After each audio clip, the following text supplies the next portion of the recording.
nos bastidores silenciosos das grandes guerras e dos palácios estrangeiros, às vezes Deus escolhe agir por meio de vozes que quase ninguém ouve. Esta é uma dessas histórias. Não fala de reis ungidos nem de profetas famosos logo de início. Fala de uma menina sem nome, arrancada de sua terra, levada como despojo de guerra, transformada em serva dentro da casa de um dos homens mais poderosos de seu tempo. Uma jovem israelita, prisioneira em Damasco, vivendo sob o teto de Naamã, o temido comandante do exército da Síria. Enquanto ele era celebrado como herói nacional, ela carregava silenciosamente a dor do exílio. Mas é justamente dessa posição invisível que surge uma das declarações de fé mais ousadas de toda a Bíblia. Porque às vezes, o caminho da cura começa pela boca de quem ninguém espera ouvir. Naamã era grande aos olhos dos homens, respeitado pelo rei, temido pelos inimigos, vitorioso nas batalhas. A Escritura o descreve como um homem poderoso, valente, um instrumento de libertação para sua nação. Mas logo em seguida vem a sentença que muda tudo. Naamã era leproso. A lepra, naquela época, não era apenas uma doença física. Era uma condenação social, um estigma espiritual, uma sombra constante sobre qualquer grandeza humana. Por trás da armadura reluzente da autoridade incontestável, havia um corpo que se deteriorava lentamente. Uma ferida que nem poder, nem riqueza, nem prestígio conseguiam curar. O herói escondia sua ruína dentro daquela casa marcada pela contradição. Vivia a serva israelita. Ela não estava ali por escolha. Foi levada ainda jovem, arrancada de sua família, de sua fé comunitária, de sua identidade. Tudo indicava que ela tinha todos os motivos para odiar aquele homem. Afinal, Naamã representava o sistema que destruiu sua vida anterior.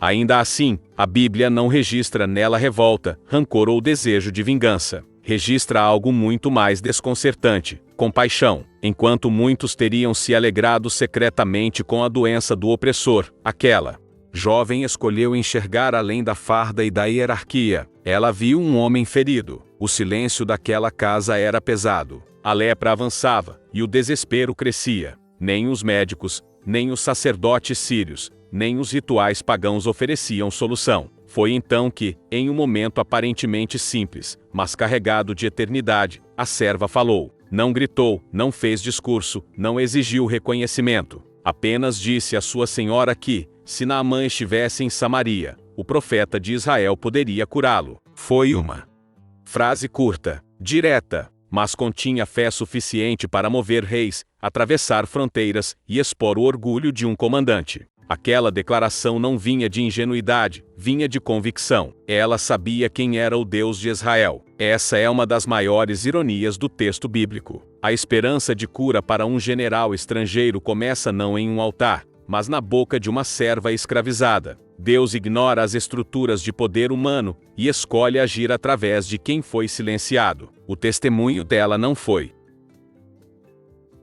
apenas informativo, foi arriscado. Se estivesse errada, poderia ser punida. Se o profeta falhasse, sua palavra seria desacreditada. Ainda assim, ela falou. A fé daquela jovem não dependia de circunstâncias favoráveis. Ela floresceu no exílio. Movido pelo desespero, Naamã leva a notícia ao rei da Síria. O poder humano tenta resolver o problema à sua maneira. Cartas oficiais, presentes luxuosos, prata, ouro, vestes caras. Tudo isso atravessa o caminho até Israel. Quando a carta chega ao rei de Israel, ele entra em pânico, rasga suas vestes, achando que aquilo é uma provocação política. Mas Deus já havia preparado o cenário. Eliseu, o profeta, chama Naamã, não para exaltar sua posição, mas para humilhá-lo. O Deus que cura não negocia com orgulho. Naamã chega com sua comitiva, cavalos, carros, imponência. Esperava uma cerimônia, esperava palavras solenes, esperava ser tratado como alguém importante. Mas Eliseu nem sequer sai para recebê-lo, apenas envia um mensageiro com uma instrução